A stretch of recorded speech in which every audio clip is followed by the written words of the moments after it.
Tonight we're in Motherwell. Welcome to Question Time.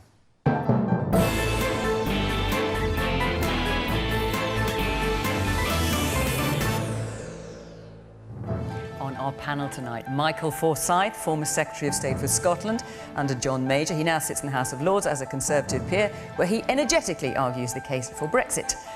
A former member of the European Parliament, so she knows Brussels from the inside, elected to Westminster in 2017 and now Labour's Shadow Treasury Minister, Annalise Dodds.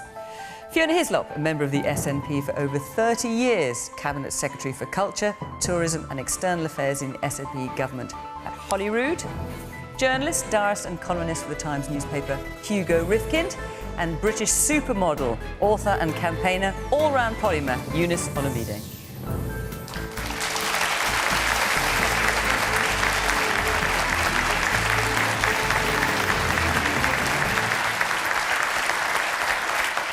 Welcome to our panel, welcome to our audience here, and of course welcome to you at home. And you can join in the conversation.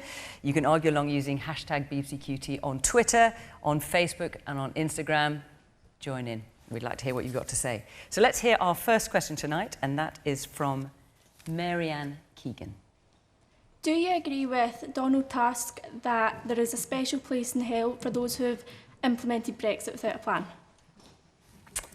Now, who shall I ask? Michael Forsyth, are you going to hell? I have to ask. I think Donald would have been well advised to have attended a meeting of the WRI at Sandringham, where he would have got very good advice from the monarch on how to behave if you're President of the European Union. I don't think it helps with a complex issue like this if people start using language of that kind. I think one of the problems of the Brexit debate is that it's become so divisive, and it's made me realise we had the same kind of problems in Scotland following the referendum campaign on independence. No, we didn't. Yes, we had. Great division.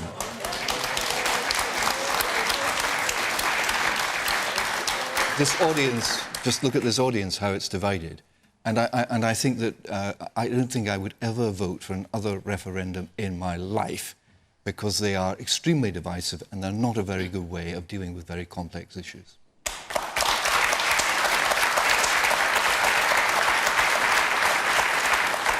So Fiona, the Hislop is not the question. The question is not whether there should be another referendum, but it's Donald Tusk expressing his frustration, whether you agree with it or not, about how Brexit is being handled. I think what he said was brutal, but I think it's true. I think people might have taken offence at the use of the word hell.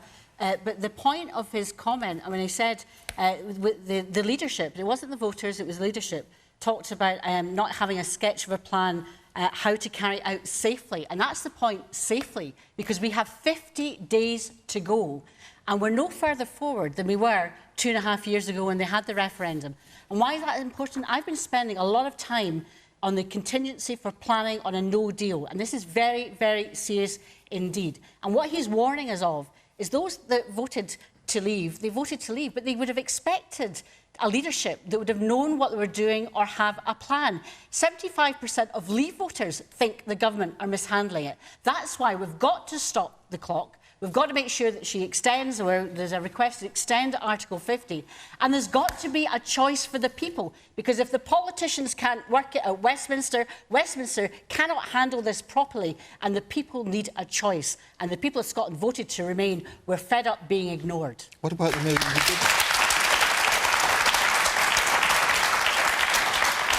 Amanda. Prior to the referendum result actually being finalised, the government at the time didn't plan for there being a leave scenario. Yeah. That's just irresponsible from the government. It was possible that this was going to happen, but no one planned for this to actually go ahead. Man there in the blue shirt. So Michael Forsyth mentions the term of referendums being divisive. So, Michael, would you not question your integrity in terms of democracy there? Should the people not have a say in the important issues that influence them? Well, of course, you're absolutely right. I mean, we had a referendum. There was a clear result, and that's why we have to leave the European Union on the 29th of March. But unfortunately, in the House of Commons, there are a whole load of people who are trying to prevent that decision from being taken and implemented. And that is what has resulted in a lot of the divisions and the divisiveness that I was referring to. Hugo Ripkin, what do you make of Donald Tusk's comment?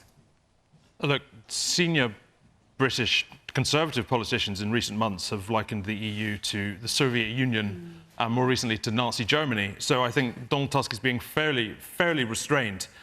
His views of how Brexiters have been behaving. I was thinking about this. It's like when you're on a train, right? And there's a child who's screaming, and there's a parent there who doesn't really care, who's going, "This is everybody's problem." And that's kind of seems to be the Brexiter approach to bringing about Brexit. It's decided that it's for everybody to deal with. Everyone in the EU, we've all got to come together and solve this problem. They're quite justified in saying, no, this is Britain's problem. This is the thing Britain has inflicted on the bloc. It's a problem for Britain to solve. The Brexiter approach from the outset has been to call for this thing, to campaign for this thing, and then expect all the problems it raises to be both identified and solved by other people. And then, when you have a government that tries to solve them, they go, well, no, not like that, but still never acknowledging ownership of the fact that the problem exists, never accepting responsibility for the problem that exists. So I'm not surprised that Donald Tusk is astonished by their behaviour, because so am I. Man there in the glasses. I know that the question is about Brexit, but I'm going to have to take issue with Michael Forsyth straight away. If ever there was a mass demonstration of democracy and receiving a result with goodwill, it was the independence referendum in 2014 in Scotland. But the SNP lost that referendum, and what are they doing? They want to rerun it again. What's the SNP?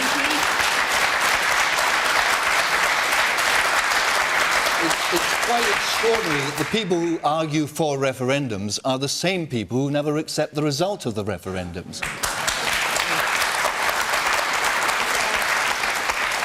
Briefly, Fiona. And Michael, remember in that referendum, we were told if people voted no, they would stay in the European Union.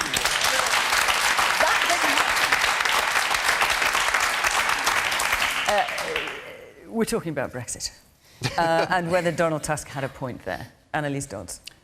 Well, I think actually responsibility is a very, very important thing in politics, and accountability is very, very important. And I absolutely agreed with what the young man at the front said, that this isn't just a problem that's arisen most recently with, let's be honest, a tiny band of very right-wing Conservative MPs who have been really pushing this hardline approach now. It was also a problem because of David Cameron's approach, because he didn't plan exactly as was mentioned properly. Now, the question is what we do about this now. I think Theresa May should not be listening to those very, very right-wing ideological forces in her party. Instead, she should be trying to reach out and listen not just to other politicians from other parties, but quite frankly, to what the population is saying to her, what businesses are saying to her. And what is being said to her is, A, we can't have that no deal, that real chaos. And secondly, we must have, for example, a permanent customs union. We can't have all that extra bureaucracy. And if she's not willing to listen to any of that, to those people who are trying to have responsibility over this, then we will need to let the population have their say again. That's the only way out of this. If she won't listen and if she won't actually take a middle-of-the-road approach to this, which is she has rejected every time until now, sadly, taken a very extreme approach. Now, Jeremy Corbyn has today put forward proposals, 5 proposals for Theresa May, the customs union, access to the single market, and so forth. Is your priority now, you've given up on this general election idea, is your priority now to say to Theresa May, this is what we want you to do, you get on with it? No, we most certainly have not given up on having a general election. I think the country needs it now more than ever, to be honest. And in fact, when we look at what's happening to our public services, what's happening to our economy, we really need to have that change. We need to have it more than ever. So we really want to have a general election. We didn't win that vote of confidence, unfortunately. I hope we will win one in the future. But in the meantime, we've got to pull ourselves back from the brink of that no-deal Brexit, and we have got to shift Theresa May away from this very ideologically purist approach that she's had before. Let's face it, the EU are not going to accept what she has been arguing for on the basis of what's been pushed by her backbenchers. We need to have a different approach. That's why Jeremy put forward these proposals, to be constructive. Let's hope that she listens to that. But rather than him trying to renegotiate with the EU, and also you'd have to win a general election for that to happen, he seems to be saying now, over to you. Well, no, I think he's saying to Theresa May, well, look, here is what is necessary in order for Labour to consider supporting any approach that you're wanting to take. Obviously, she hasn't listened to Labour so far. Unfortunately, she hasn't listened to the general population. She hasn't listened to business, etc. We're hoping she might change her approach, and that's why we're being constructive. You know, it's taken many months of us asking for that. She's only recently turned around and said, OK, that she did want us to talk to her, but unfortunately, for a long time, still leaving no deal on the table. She hasn't listened to Labour because Jeremy Corbyn refused to go and meet and talk to her. No. That's not right, Michael. No, Michael, that's not correct. You know that actually Labour for a very long time has been saying, please, let's come and talk, let's try and overcome this division that is such an enormous problem. She refused to do that. She kept saying, we'll have this threat of no deal over your heads. Now, thankfully, the Westminster Parliament has said, right, we will not accept no deal. So that has facilitated that discussion. But, you know, you can talk about having a dialogue, but if one person isn't speaking, it's not a dialogue, and if they're not listening, it's not a dialogue either. You can say Theresa May's not listening to Labour. Jeremy Corbyn's not listening to Labour. Labour has resoundingly voted for...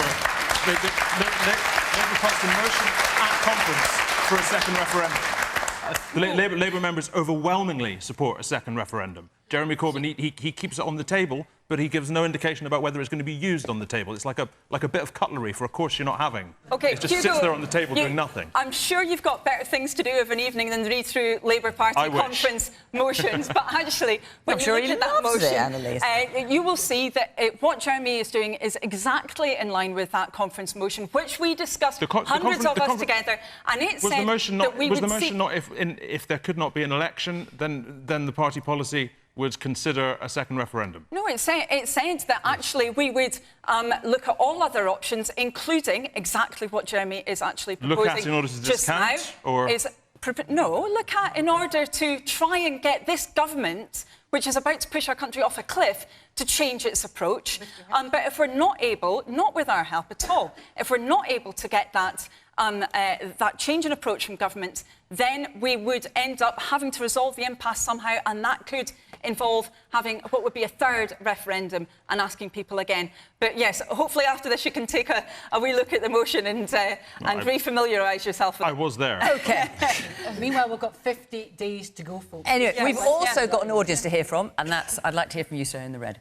I think it's actually a bit rich coming through the SNP talking about leaving without a deal or a strategy. Where was the SNP strategy in 2014? Where was the deal? You didn't even know what currency you were going to use. You were told by the EU that you don't automatically get back in. There was no hard independence, soft independence. It was independence or nothing. What you criticise Brexit about, you are so guilty, hypocritical about the NDF. There was no deal. It was yes, no. So why should remain? It's so difficult. You had no deal, you had no currency. You told us oil was going to be £1 million a barrel. Now you can get a barrel for a tenner down the barras. No deal, no plan, absolutely useless. You criticise Theresa May for not listening to Brussels. You never listened. Brussels told you you're not getting back in. I tell you, things are We're different not listening. now. You're not getting to use the UK pound. We're not listening. You just don't listen. You're losers. You need to get voted out and leave Scotland to prosper.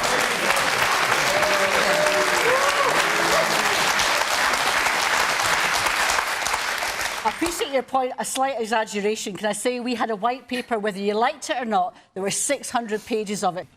The woman just behind you. I'm just wondering, all of you are coming out with separate issues, every party. Are you leaving the door wide open for a brand new party to end up in power, if we do have a GE, sorry? The man in the maroon top here. The point I'd like to make is to Michael yourself. How could you put a statement on the side of a Brexit bus saying we'll have £300 million, that's going to go back to NHS, and then as soon as Brexit comes round, Nigel Farage goes, oh, it's not going to happen. And it didn't. The money's not going to go back in because Brexit's going to ruin the country. Ruin the country.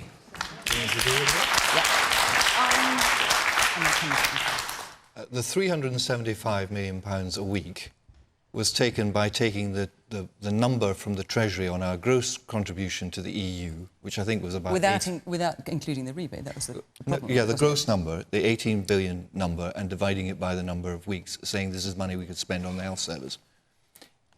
It would be a reasonable criticism to say that the net figure, which is 10 billion, should have been the figure that was used. And it would be a reasonable criticism to say it was not all going to be spent on the health service, except the Prime Minister has announced a huge increase in expenditure for the health service as part of that Brexit dividend. Unfortunately, in Scotland, they have not increased health spending in line with the percentage increase because you spent the money on other things. There is an increase in our budget and the health service. Yeah, but not as much as in England. We did not do what I think is absolutely shocking, is to mislead people, to have a whole system that, in terms of the funding of it, the whole aspects of many issues in relation to that EU referendum. That is a real challenge on democracy. And I think they compare that and contrast to the types of debates, whether we agree or disagree, and we obviously do disagree, you put your case obviously very well, I disagree with you, and a lot of people will, but we had a very civilised discussion and debate, and we respect each other, and we understood that. I think what's happened with the EU referendum and what's happened subsequently is a real betrayal of people, and the cost, the gentleman says, I think people don't realise what's going to happen in terms of, never mind the money on the back of the bus, the costs for our businesses, and we know if we crash out in 50 days, that's going to have an 8.5% reduction in our GDP, £2,300 for every person. And the risk of that, we're leaving that to people who did not have a plan and still don't have a plan. Eunice, apologies.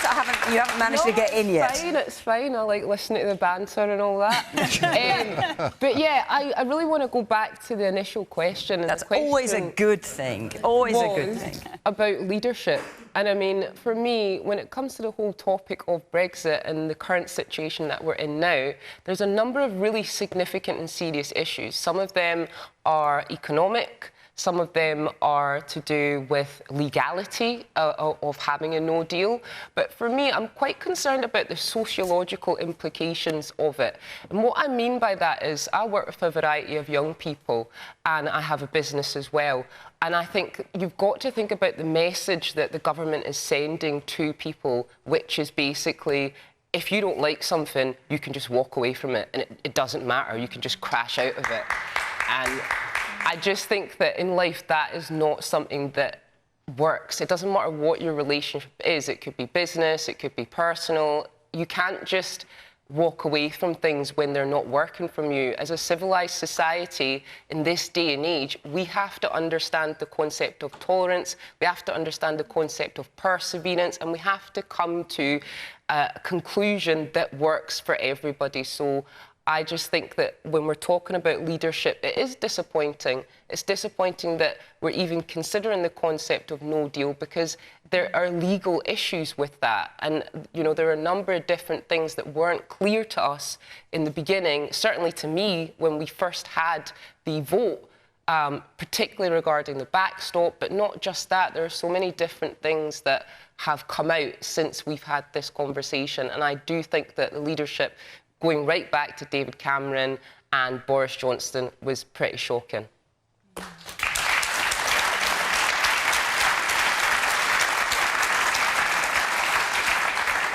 Well, talking of leadership, let's have a question from Nigel Ambler. OK. With the ensuing carnage created by Brexit, on what planet do the SNP believe Scotland leaving the Union is for the good?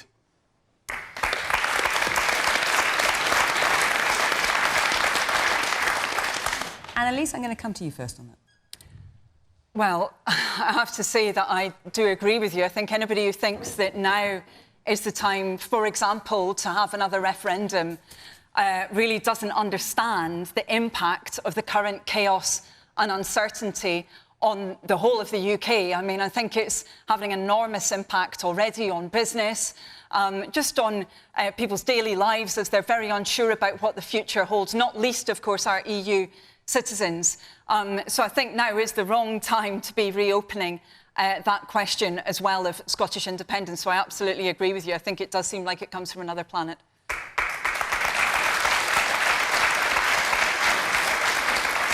Eunice?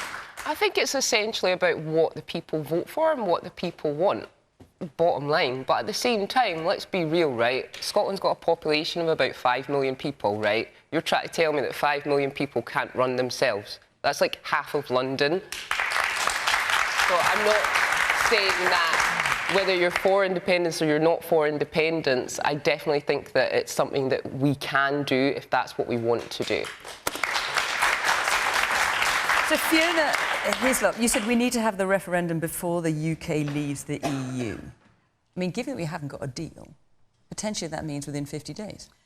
I didn't say that. What I did say is that Scotland needs to be independent, and people have different views about that, but it's about making sure that we have an opportunity to escape what will be, I think the gentleman talked about the carnage and the chaos that we're seeing with the EU situation. We've got to have an option and an opportunity to choose a different future. So when do you want to... I'm just confused, Fiona, because I've got this... that is international. Fiona, I've actually got this quote from you on the 19th of March, saying we need to have the referendum before the UK leaves the EU. So when do you want to have the referendum? I'm a bit confused now. Well, we'll set out, and our First Minister will set out to Parliament before the 29th of March what the next steps would be. But remember, we were meant to have known what the future of the European Union was back in June Council, then October, and then December. And because of the chaos that's ensued, we don't even know as of now the terms. So we will definitely know when there's going to be...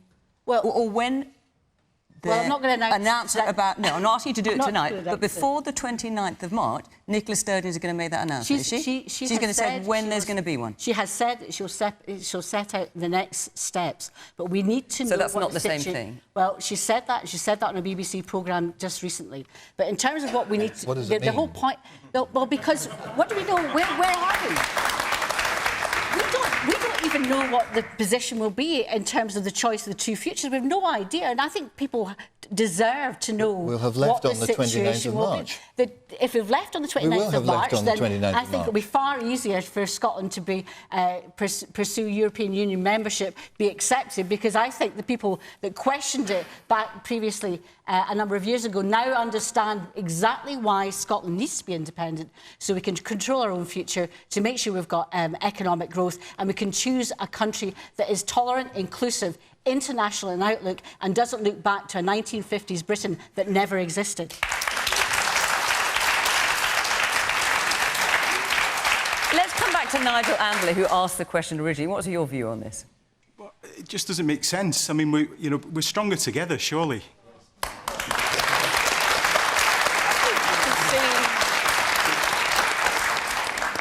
The big paradox of Brexit on the one hand and independence on the other is the more damaging and impactful and difficult Brexit is, the greater the emotional urge for independence, yet the more difficult and damaging it would be. Scotland being independent inside the EU, with the rest of the UK still inside the EU, is a much more feasible prospect than Scotland even being in the EU when the rest of the UK is outside the EU. That becomes difficult. I'm a unionist. I wrote and campaigned against independence when the last referendum came.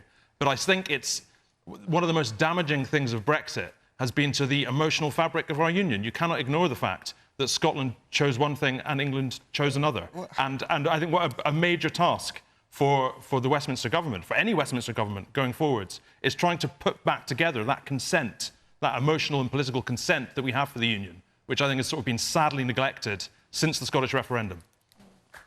The woman with the red hair. I would just like to say that I was very much an advocate for independence at the beginning, and now I have no idea where I even stand. But I would like to put it to Mr Forsyth. Can I just ask you why you've changed your mind? Is it the whole Brexit thing? Definitely a lot to do with it. But the point I was making was I don't even know where we go from here. The idea of being stronger together. Mr Forsyth, I would like to know if you have any idea in this area how many people have used food banks within the last year or two. The figure for 2017 to 2018 was over 170,000, which is the second largest area of usage of food banks within the whole of the UK, and that was your government that implemented that to happen.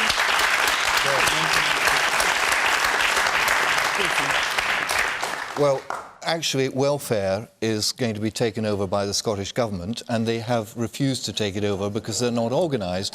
And just on the costs of setting up welfare in Scotland, it is over £200 million. And you will recall, the gentleman made the point earlier, that when we had the referendum on independence, the SNP said it could all be done in 18 months and it would cost £200 million, less than it's going to cost just to put welfare in place in Scotland. We're getting 50% of welfare, that's it. That's all we're getting. And we've actually, with the powers we've got, we've managed to improve it with better carers allowance and indeed making sure we've got a more just on the point compassionate system. Just on the point of food banks, to answer your question directly, universal credit and the rollout of universal credit has been a problem, to put it mildly, where people were treated as if they were in employment and didn't get their money until the end of the month, and that resulted in people going to food banks, and that is now being put right by the government, and the government made a mistake. Mr. Forsyth, far too little too late. You're not getting a great reception to that, Mark, I've got to be honest. The woman with the glass. Fiona, you've sat there yourself several times this evening and says we don't even know what the deal's going to look like, but the SNP, as per, have their tunnel vision on, and they know regardless of what the outcome's going to be, there'll be another independence referendum. Well, Fiona, I'm just going to go around the audience a minute, if you don't mind. The woman behind with the glass on top of your head. Can I just go back to Annalise talking about EU citizens? I'm an EU national myself, and I think that independence at the end of the day will be better for EU nationals as such, because the Scottish Government is taking all the care that they have, and going back to SNP conference, we've passed motions on wanting to have devolution over immigration rights. I think that Scotland would have so much... People who stay in Scotland would have so much more benefits of living in Scotland than they have in the rest of the UK if we even take Brexit for right now. In the unlikely event that we do get a deal and the UK leaves the EU and there's a Scottish independence referendum and the vote is to leave the UK, will we then be able to look forward to 2 years of chaos sorting out another border? What do you do about the border then, Fiona? Well, I mean, take because it's not going too well on the Brexit front. Well, I don't know if you've noticed. Can I just say, anything would be far more orderly than the chaos we've got at Westminster. No, but on the border specifically. But the serious point in terms of the plan and the proposition, if you look at what the agreements are with Ireland, for example, just now on the common travel area, that predates European Union membership. It makes sense within the islands that we have just now. That's something in terms of what we could have in terms of that connection. But, you know, the idea that somehow, you know, the connections with our nearest neighbour, we want them. We want to be equal. You have to have a border. You're in the European Union. But and England isn't. But we can make sure, in terms of the connections that we can have, we can try and do something that's similar to what has been announced just last week in relation to the common travel area between Ireland and the UK. That is some area where also we can look at precedent that's already there. So we don't need a hard border in Ireland, then? No, I'm not saying that. It's for people. I don't think, and this is very serious, I think Eunice talked about the point we need to look at other areas rather than just economic or other areas. And we've got to remember, one of the issues around the border in Ireland is not necessarily about trade or goods, it's actually about peace and how people work together. And sometimes that has been forgotten in this whole argument. The man, yes. So my question is about Scottish independence. It was the first vote I ever voted for, and I voted no to Scottish independence, as well did 55% of Scotland. When is Nicola Sturgeon going to give this a buy? I'm sick of hearing that.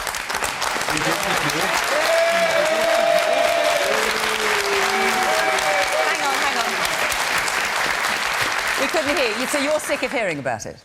I'm absolutely sick of hearing about it, and obviously Brexit is obviously a much bigger thing, but we voted... Like, when is Nicola Sturgeon going to sit down and say, is it best out of 2, best out of 3? Do we just keep on doing it till she gets her answer that she wants? Well, I think...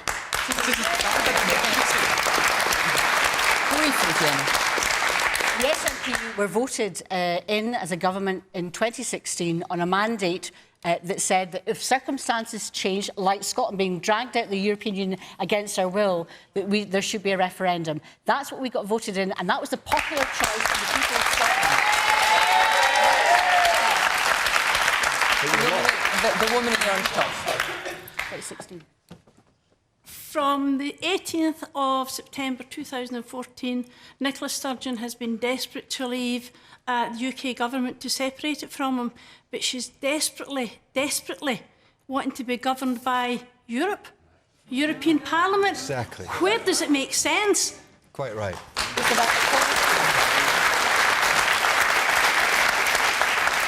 Man over the jacket on. Yes, you. Fiona, just a point on going back to a previous point from yourself. You said that independence would make Scotland more kind of economically feasible and more inclusive. Tonight we're in Motherwell in North Lanarkshire. In the last decade, your SNP government has cut the council's budget by £230 million. This budget, you've suggested another £30 million. How does independence possibly change that? Surely it's got to be a more progressive government across the UK that will change that. Yeah. Man there in the jacket. It's 20 years next month since the Scottish Parliament came into being. Why doesn't the SNP celebrate those 2 decades by taking independence off the table and starting to use the many new powers that you have so you could change our schools, our hospitals, our roads and our railways? Because if you don't do it, then at the next election, a government and a party that comes in that will defend the national interest rather than basically pursuing the nationalists' interests will be elected. You're on warning.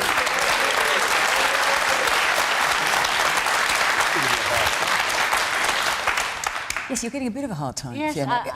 I haven't actually yet come to Mike on the original question, so Yeah, okay. very briefly, if you would. We heard about food banks. We know that welfare is still controlled by Westminster. We know that there is unrealised potential in this country with the resources, both economic, but also the talent of the people. Other normal countries across the world, the size of Scotland, can and are independent. We can do this as well. And the point the lady said about the different unions, look at Ireland. Ireland is a member, an independent member of a union, yes, but a member of a union that treats everybody as equals. The problem with the union that we're in just now, Scotland is not being treated as an equal. Michael Forsyth. So the original question was on, given what's happening with Brexit, and what planet do the SNP believe Scotland leaving the Union is for the good? Obviously, you do not I think the gentleman said, given the carnage that would follow Brexit, I don't accept that there'll be carnage following Brexit. I believe that we are a strong country and they were very capable of governing ourselves.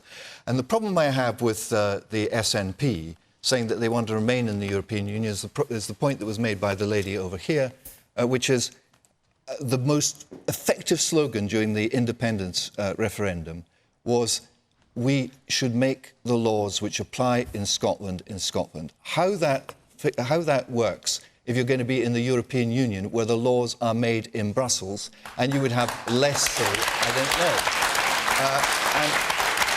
And just on the carnage point, you may recall that immediately after the referendum on our membership of the EU, the Treasury said unemployment would go up by 500,000.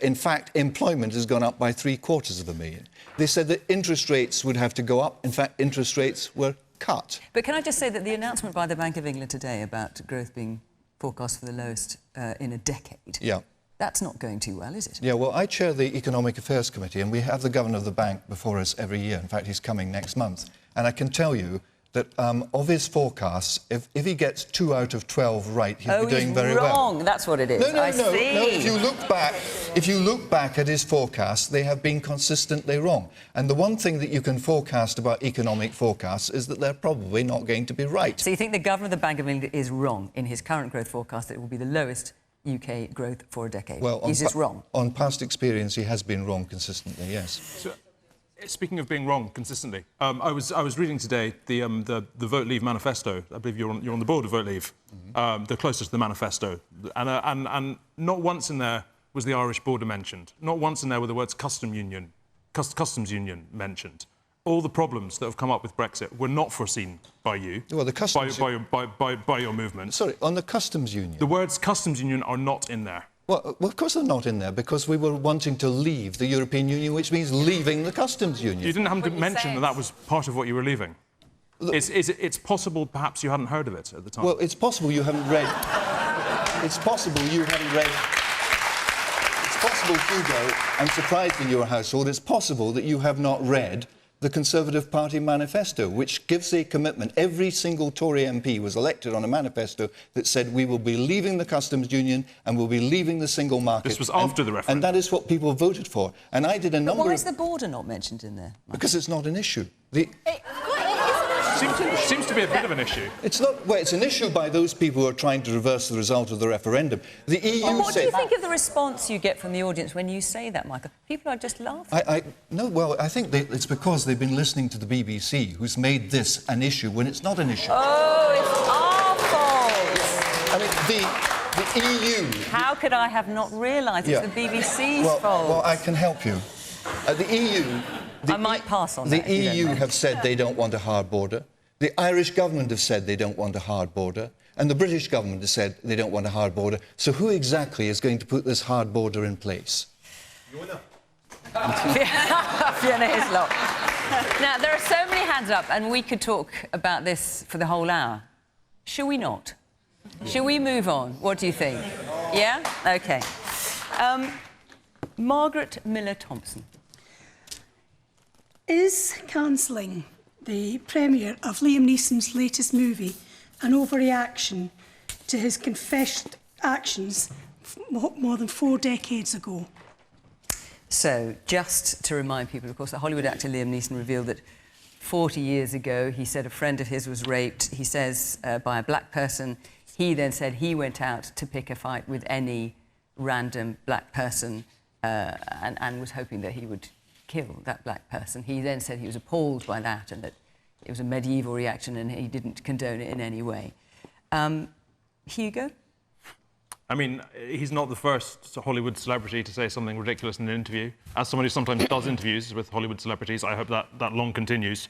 And they keep saying ridiculous things very often. As to whether his movie should be cancelled, look, Hollywood's a business. They've taken a business decision. I mean, they've cancelled the premiere. Cancelled the premiere rather than the movie. Yes, it's a business decision that they have taken. If they decide he's a liability, they're well within their rights to do so. But do you think it's an overreaction? Well, I mean, it's a commercial decision. I don't think they've made a moral decision. They made a commercial decision, and I don't think they'd have done it if they didn't think it made commercial sense. Annalise? I mean, I don't feel that what Liam Neeson said he thought and wanted to do back then was medieval. I think it was just plain racist, actually. Because when he's talking about sexual violence, I'm very, very sorry, but we need to look at the statistics there. We need to look at the fact that very, very often it is women who are affected by sexual violence, and he could just as well have said that he felt like that and he wanted to go out and attack a man. And we have to accept that's the reality. That was what I felt when I heard his comments, which I felt were actually pretty offensive to anybody who has suffered from that kind of an attack themselves. And I also found it quite strange that immediately he talked about what his reaction was, rather than perhaps about how the victim might have felt about all of this and trying to support them. And, you know, I think there is a broader public policy issue, actually, here beyond just his behaviour. And, you know, obviously he's a film star, he's not a politician. You know, he's somebody who maybe doesn't think so much before he speaks. But actually, we are in a situation where the number of people who are reporting sexual assaults, etc., is going up. The number of convictions is going down. We need to make sure that as a society, we deal with that properly. And that means understanding why these things happen and who is responsible for them. Eunice, what did you make of Liam Neeson's comments?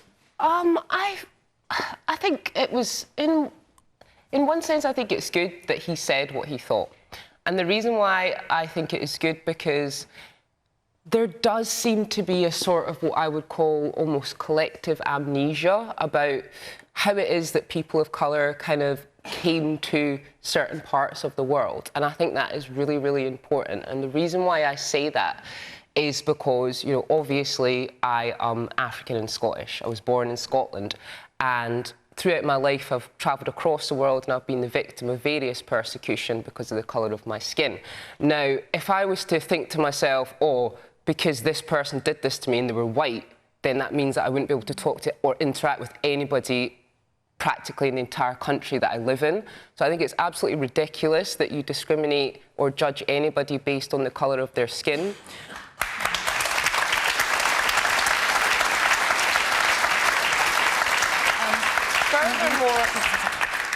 It's probably worth pointing out here that Liam Neeson said when he was asked in an interview on an American channel, he said, when asked, he said, well, if the person had been white or Irish or Scottish or Lithuanian, I would have gone after one of them. I mean, what did you make of that?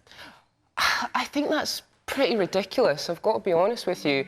I think there is an issue that there's an elephant in the room, right? And the elephant in the room is the transatlantic slave trade and colonialism, which nobody ever wants to talk about, despite the fact that it's one of the most significant and horrifying points in history, probably in the entire existence of human beings, whereby you had like for 400 years people living in indentured slavery. Like, I don't even know, I can't even imagine what it'd be like to be born into slavery and be tortured on a day-to-day basis.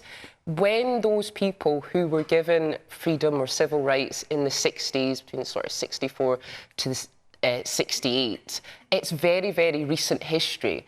And unfortunately, for some reason, none of those people were ever compensated in any way whatsoever. In fact, what happened was the governments, even in the United Kingdom, actually compensated the slave owners as opposed to the people who were enslaved. And the problem with that was that we didn't actually deal with any of the psychological trauma, not just to people of colour, but also to Caucasian and white people who lived through that, who might have participated in it and who might have not actually believed in it. None of that has been discussed. We don't discuss it in our education system. We have things like Black History Month, which are like thrown on at the end, which should be part of our curriculum so that all of us understand this is what happened in history, this is why these people are here, and I really feel that that would reduce the amount of xenophobia. And I just want to say, actually, funnily enough, for example, when those payouts were given, one of the gentlemen was actually an MP that I was reading about, and there's a number of different people. You're talking about figures of like 65 million in today's money. You're talking about figures of like 83 million that were paid out to replace, like, say, 15,000 slaves. And what you also have to understand is capitalism, as we know it, is built on the back of slavery. Because pre-slavery, in the 17th century, things like banking really only existed in London. It didn't really exist outside of that. And it was actually invented for merchants and for traders because they needed to borrow to be able to go and exploit human labour. And many of the banks that we use today, whether it's Barclays or it's Lloyds or it's Chase, they are still benefiting. Many families, whether they like it or not, are living off the proceeds of crime, essentially. So the reason why I mention this is because I don't believe that human beings in their nature are born to be bad people or are born to be horrible people. I think that a lot of the time, the fact that the governments and the people that control us to a certain extent have chosen to kind of operate this collective amnesia and not educate us properly on what has happened, how it's happened and how it's affected people has actually led to this vilification of people of colour, which we still live with till this day. As you said, I think Liam Neeson should be complimented on what he said. Not because it was a racist remark, because it was a live interview and he was trying to show his true emotions. Whether it wasn't not to do with whether it was a female that got raped, or wasn't whether it was to do with blacks, as he said, it could have been Lithuanians, it could have been Polish people, it could have been MD, and it was 30 years ago, and the amount of racist stuff that was going about 30 years ago was unbelievable. What he was trying to emphasise is, I could see his emotions were coming through. He was trying to emphasise that all his movies have been about crime and destruction because of his upbringing. Because he was brought up in Northern Ireland with all the troubles, and this was what he was trying to emphasise. It was nothing to do with colour or victimisations or anything like that. That's what that man was trying to emphasise, and he's been criticised and condemned for it. No, I totally agree with what you're saying. I totally think that it was great that he said that, because it opens up a dialogue. Like, he's being honest. And the thing about life is, if you're not honest, how are we ever going to understand each other? Like, if you go through life and you have a belief system, right, and you don't say it out loud, how are we ever going to be able to conversate and understand why we think the way that we think? So for me, when I meet people all the time who are directly racist. I've met people who have told me, I hate black people, to my face.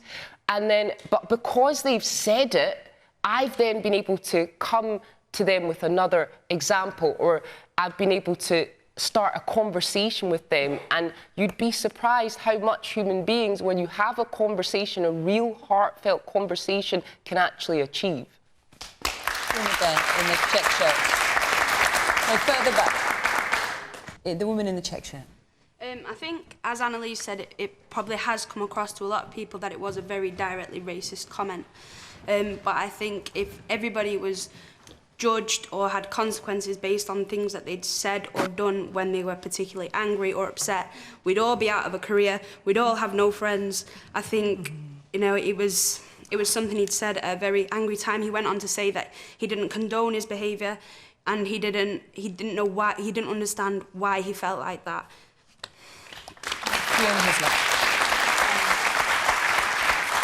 I very much appreciate the very thoughtful comments that everybody's made here, and I think the point about him being truthful, I think, is important, because actually that means people can talk, and we are talking about it just now. But my immediate reaction in the situation was concern that the victims weren't the centre. It was his reaction was to be violent, and that's I had concerns that, you know, if it was a woman, I don't think she would have gone out the streets trying to attack somebody. So there's a lot of power issues going on here in terms of how people deal with things. And I think. And he did say he was appalled by his reaction, that it was medieval. That's how he right. described it. But again, we're still talking about him as opposed to racism or the relationship of men and women and power and violence. And perhaps we need to talk about that more rather than necessarily about somebody who's a celebrity and the focus being on him, because there's far more deeper thoughts and conversations we need to be having as a society about these issues. The woman in front. In light of the conversation and what has been said, I think what Liam Neeson said and what he did was wrong. But what he did say was he went out hoping he would be accosted by a black man so that he could kill him. He didn't say he was going out particularly to do it. It was only if he was accosted. But he was hoping he would be accosted. Yeah, but he wasn't, so nothing happened. Well, I think... Maybe it was by more good luck than good fortune. But he shouldn't have said it. It was racist. He was angry. And I realised he was brought up in Northern Ireland. He was brought up through the Troubles. And all that revenge was inside his head.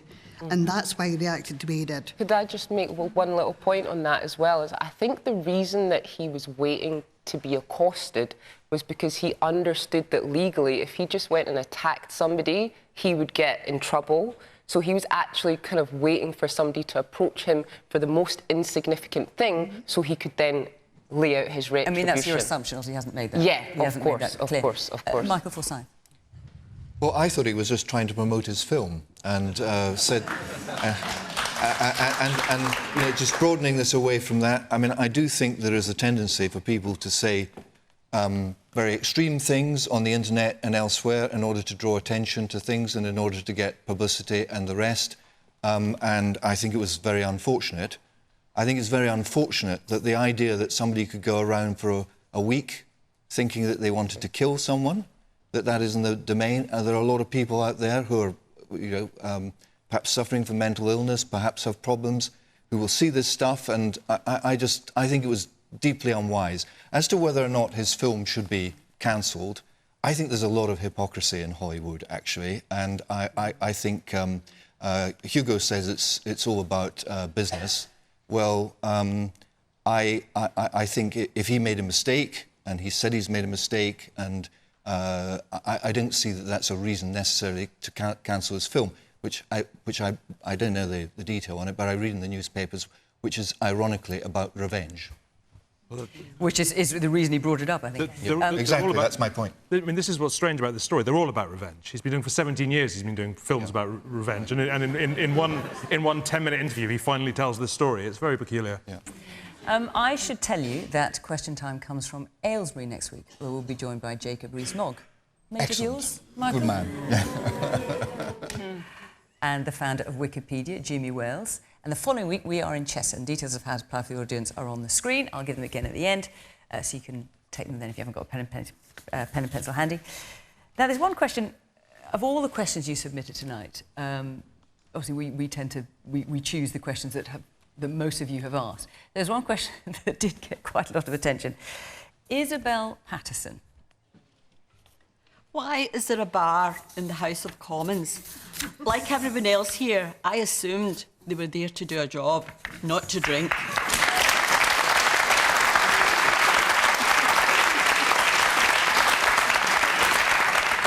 And not just any old bar, a subsidised bar. Now, of course, there have been a few altercations in bars, I'm sure you know them well, in the House of Commons over the years. Just last night it was reported the Scottish Conservative MP Ross Thompson was spoken to the police after an incident in one of the... How many bars are there at Westminster? The 8 bars at Westminster and one at Holyrood. Annalise? Well, I strongly agree, to be honest with you. It's not something that I do. I view myself, when I'm in Westminster, as there to serve my constituents. And that means that I need to get my head down. I need to make sure their issues are being dealt with. I need to make sure that I'm putting their policies forward.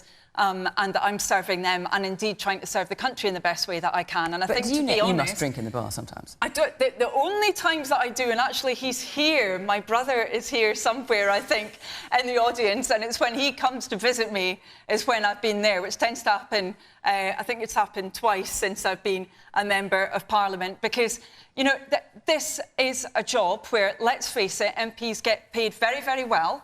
They have that responsibility to make sure that they serve people properly. I think it sends an absolutely appalling message, quite frankly. I would certainly... I don't know how popular it'd be, probably Annalise, a lot of my colleagues wouldn't like it very much, but I just... Michael Forsyth? I think that reputational issue is a big one, sorry. No, well, fair point. What do you think about that? Well, when I was in the House of Commons, which was a million years ago, we used to have all-night sittings. Yesterday, or was it on Wednesday, you disappeared at 3:30 from the House of Commons while their lordships continued working. And one of the things that's changed... One of the things that's changed is members of Parliament, they vote on a Wednesday and they disappear. The catering facilities, they've had to bring people in from outside because people are not there. And I think that's a great problem. I have long appreciated the fact that you could go into what was called the smoking room. Of course, it won't be called that now. And I remember when John Reid, who was on the other side, you'd have a drink, you'd talk about things, you'd get some camaraderie. So you think there should be? Of course, absolutely. And I think this Puritan idea that there should be no bars is ridiculous. Because they are subsidised. They're not subsidised. Well, do you know the price of a pint in the Strangers Bar at the moment? No, I don't, because I don't go to the Strangers Bar. I have a receipt here on my phone from the Strangers Bar. I couldn't resist it, actually.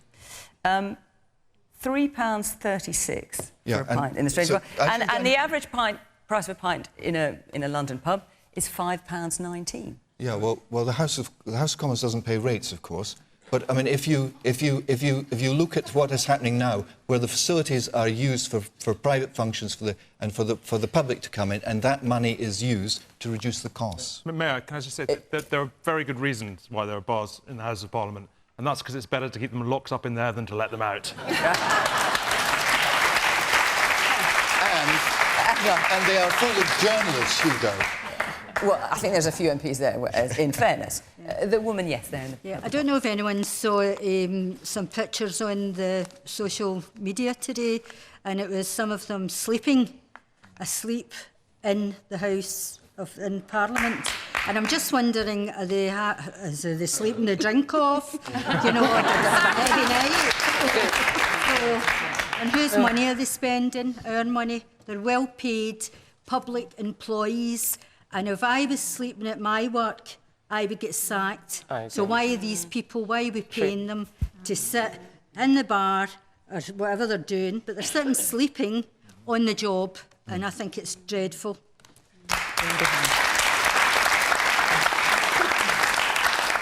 I think the majority of MPs work really hard, and I think we should acknowledge that. What I have an issue with is the House of Lords, a group of individuals who are unelected by the public but seem to have their voices heard when it comes to our laws and legislation. I have an issue with that because if we're leaving the EU, and one of the main arguments was because we had unelected officials ruling our country, yet we have the House of Lords still remaining at the Houses of Parliament. I think there's a slight irony there, and I think it really seriously needs to be addressed of how we need to have a second House which passes legislation and those individuals are elected by the public. Now, Michael, I'm sure you'd like to come back on that. But we are fast running out of time, so just coming back to the original question, Eunice, about why is there a bar in the House of Parliament and are they not there to work? I have to say I totally disagree with Michael on this. I totally agree with the lady with the purple top on. If I was to ask the audience how many people have got a pub or a bar at their work that they can go to, anybody, unless you work in a pub. Totally ridiculous. Do you know what I mean? Totally ridiculous. I think if you're talking about food and soft drinks, 100%, you need to have access to food. But I think something like alcohol, it is a drug. And actually in this country and across the United Kingdom, we've got very serious issues with alcohol consumption. And I think the fact that you can't even go to work or stay a couple of months or weeks without having access to alcohol is pretty shocking. I think there's a pretty toxic culture down at Westminster, and when I've visited, it feels quite uncomfortable. And I have seen people with excess drink because the bars there's lots of them, and it stays openly. I do agree, people work very hard. I understand that, but behaviours that you wouldn't expect to see in your pub down the town, you shouldn't necessarily see in a place of work either. And I do think there is something about trying to treat your electorate with a bit of respect. We do have a bar at Holyrood. It turns into the cafe after 4 o'clock when the cafe closes, and it's open for food as well. But I do think there is something around that gentleman's club, no it's not, culture at Westminster that really needs to change. And I find it something that's quite sort of prehistoric, and I think it needs to come into the 21st century. And I do have concerns that actually the behaviour and the culture there is not helpful for people and people's, perhaps in terms of their attitude to drink. And we as a country know you've got to have a healthy attitude to drink. I don't think Westminster, you see that, I don't think that happens.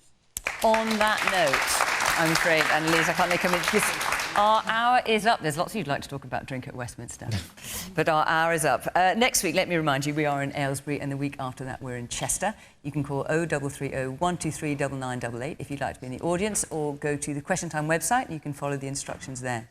And if you want to have your say on tonight's topics, you can join Adrian, Charles and guests on Question Time Extra Time. As always, that's on 5 Live now. But for now, my thanks to our panel, thank you to our audience, and of course, thank you to all of you at home for watching. From Motherwell, bye-bye.